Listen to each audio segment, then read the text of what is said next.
1-apreldan uy va mashina savdolari onlayn bo'lishini hammanglar eshitdinglar va hammada har xil shov-shuv va mish-mishlar yuruvdi. U qanaqa bo'ladi, uy narxi oshadimi yo'qmi, bank qancha oladi degan savollarga Adliya vazirligi javob beribdi va Markaziy bank bunga yechimini qildi. Escrowga borib shu yerga pulingizni qo'yasiz va uy oldi sotdi qilganingizda bazaviy hisoblashcha 50% gacha. Mashinaniki 25% gacha bo'ladigan bo'libdi. Bu hozirgi kunda ba'zi hisoblash 412 ming hisoblanayotgan bo'lsa, 206 ming so'm uy joyga va 103 ming so'm mashinaga bo'lyapti shunda. Agar siz bitimingiz o'xshamay qolsa, u odam bilan kelisha olmay qolsangiz, pulingizni qaytarib berishar ekan.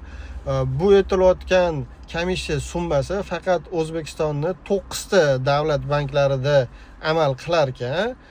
Qolgan частный banklarda o'zligidan kelib chiqib bu komissiyani qo'yishar ekan. Shuning uchun sizlarga maslahatim, o'zimizning 9 ta spiskadagi banklardan foydalanishinglarni maslahat beramiz. Bu haqida o'zingizlarning fikringizni yozib ketinglar.